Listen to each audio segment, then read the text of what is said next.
Olá, querido irmão, querida irmã, você que nos acompanha nesse momento pelas ondas da Rádio Comunidade FM de Bom Sucesso e pela web Rádio Nossa Mãe de Birité. Sou o padre Frei Inácio José, pároco da paróquia de Nossa Senhora das Mercês, Arquidiocese de Belo Horizonte, doutorando em Teologia Bíblica pela Faculdade Jesuíta de Filosofia e Teologia, FAGE. Estamos celebrando Santa Maria, Mãe de Deus, a solenidade que encerra a oitava do Natal. 8 dias após a celebração do Natal do Senhor, o mistério da encarnação, hoje nós celebramos sua Santíssima Mãe.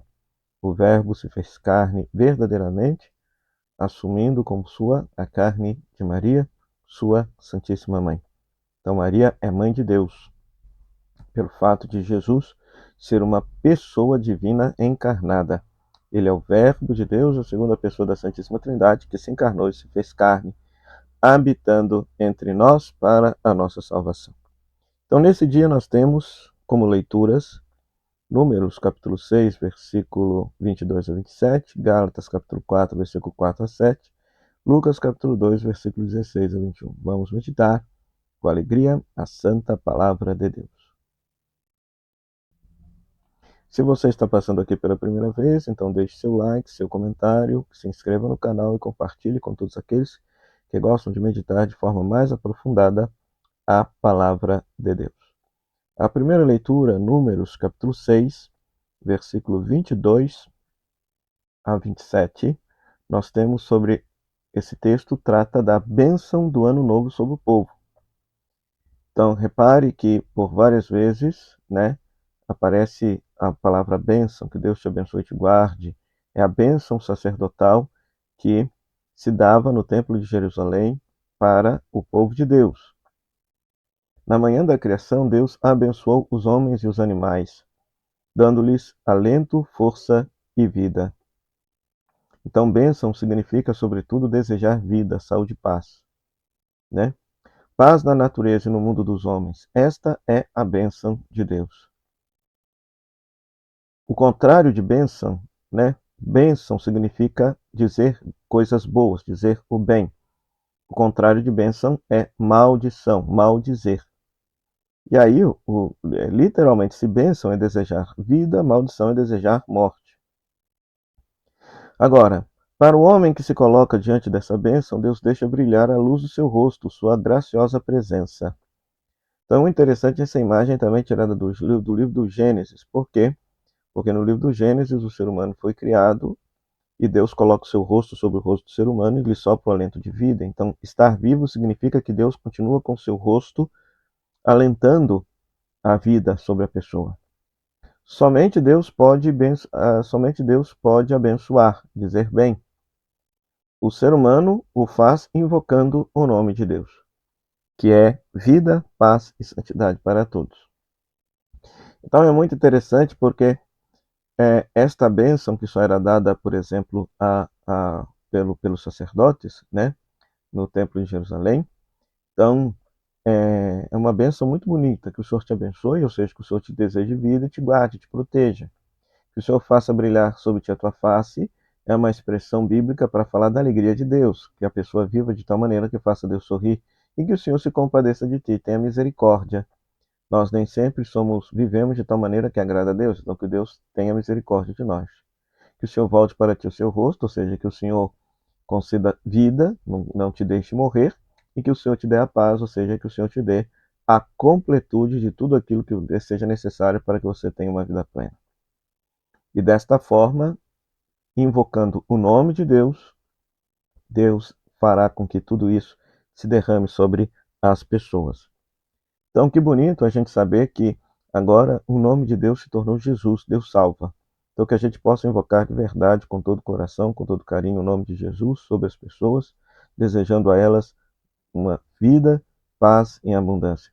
Sobretudo nesse ano de 2026 que se inicia.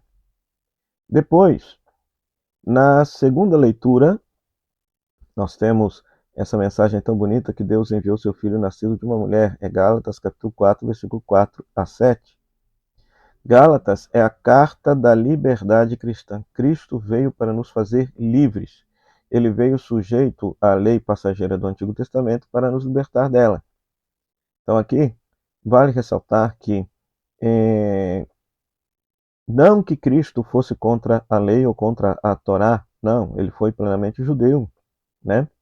Mas contra esta ideia de que a obediência à lei provoca a salvação, ou este legalismo, esse moralismo que muitas vezes se depreendeu diante de uma observância estrita da lei, isso é que Cristo absolutamente condenou. Porque Cristo veio mostrar que a salvação vem por graça, não vem por méritos, não vem pela obediência à lei. A salvação é dom gratuito da bondade de Deus, né? Então Cristo vai nos resgatar desta lei que escraviza, desta religião que escraviza, deste moralismo que escraviza. O Filho de Deus se fez nosso irmão e nele temos o Espírito do Pai. É Cristo que nos concede agora a graça de não mais vivermos como escravos numa experiência de fé, mas vivemos de fato como filhos de Deus e irmãos do próprio Jesus. E ao comemorar esta vinda de Cristo, pensamos especialmente na mulher. É a primeira citação acerca da mãe de Jesus no Novo Testamento, aqui, Gálatas capítulo 4, versículo 4. Muito embora Paulo não tenha dito o nome de Maria, mas diz que ela estava sujeita à lei de Israel, e Cristo veio resgatar aqueles que estavam sujeitos à lei de Israel, escravizados sob a lei de Israel, para torná-los filhos de Deus. Então, esta mulher introduz Jesus na família humana. Na família humana. Então, é graças a ela, a Santa Mãe de Deus, Maria Santíssima, que nós podemos também dizer que Cristo possui uma carne, uma humanidade semelhante à nossa, igual a nossa humanidade em tudo, menos na dimensão do pecado. Graças ao sim desta mulher, né? Então, de uma forma bem simples, aqui está expresso o mistério da encarnação. Cristo se fez, o Verbo se fez carne de verdade, de tal maneira que nasceu de uma mulher. Por fim, nós temos o Evangelho, Lucas, capítulo 2, versículo 16 a 21. Lucas, capítulo 2, versículo 16 a 21, onde nós temos a adoração dos pastores, a circuncisão em nome de Jesus. Então o texto traz dois temas. O Evangelho de hoje trabalha dois temas. Em primeiro lugar, os pastores lá no presépio em Belém que adoram a Jesus. Então isso aqui também vale a pena a gente compreender o que significa essa cena, porque os pastores eram gente que não praticava religião naquele tempo, por força do ofício, eles não cumpriam os preceitos da lei judaica. Além disso, eram considerados como ladrões daquela sociedade. E é interessante que foi a eles, em primeiro lugar, que anunciou-se o nascimento do Salvador. Nasceu para vós, o texto, o anjo deixa bem claro, nasceu para vós um Salvador. Então, os pastores é que simbolizam a humanidade pecadora, que não tem condição de, diante de seus próprios méritos, reconciliar-se com Deus, né? Então Deus envia, nasceu para vós, pecadores, nasceu para vós, os pastores, o Salvador, Jesus, que concede a salvação por meio da graça, a salvação gratuita, né? Depois, o segundo tema do Evangelho de hoje é o tema da circuncisão e a imposição do nome, que era algo muito comum, que era algo que se cumpria na lei judaica. Ou seja, 8 dias depois do nascimento se colocava o nome de Jesus. Se colocava o nome na criança. E o nome que colocaram na criança é o nome de Jesus. Então é muito interessante que o texto deixa bem claro que o nome de Jesus é um nome dado pelo céu, não é um nome dado pelos pais. Então os pais botam o nome de Jesus em Jesus porque o céu assim o determinou. E o nome tem a ver com a missão da pessoa, né? Em vários textos bíblicos, os personagens têm seus nomes mudados. Por quê? Porque Deus mudou a vocação e a missão da pessoa. Aqui, no caso, o nome de Jesus significa Deus salva. Ele é o Salvador. Então, a única coisa que Jesus faz é salvar. É salvar. Então, acolhamos essa salvação, esse presente, esse dom de Deus para a humanidade, vivendo a boa notícia que ele nos traz, que é o Evangelho, que é o caminho de humanização, um caminho de salvação. Vale a pena a gente dar uma olhadinha na aclamação ao Evangelho, Hebreus capítulo 1, versículo 1 a 2, que nos recorda mais uma vez que de muitos modos Deus nos falou no passado, mas agora nesses tempos que são os últimos, Deus nos falou por meio de seu Filho Jesus Cristo. Então, esse tempo, que é o último, significa que é o tempo definitivo. Não virá outra revelação, não virá outra palavra de Deus. Tudo aquilo que Deus precisava nos dizer para que nós sejamos salvos já nos foi dito por meio de Jesus Cristo, seu Filho amado. Ou nós acolhemos essa salvação e vivemos essa salvação, ou então a gente está jogando fora, desperdiçando esse presente que Deus nos deu, né? Então, quando a gente faz a seguinte pergunta, então por que então que nós não vivemos num tempo messiânico, num tempo de paz, num tempo de vida para todas as pessoas desde a encarnação do Verbo?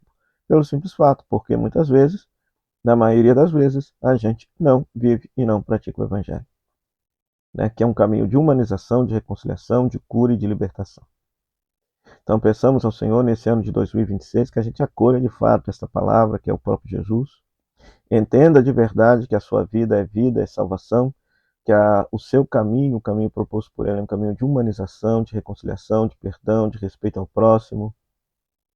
Não se tem possibilidade mais de agradar a Deus sem respeitar o ser humano, porque o ser humano se tornou o lugar por excelência no qual nós respeitamos e, e prestamos o nosso culto a Deus, né?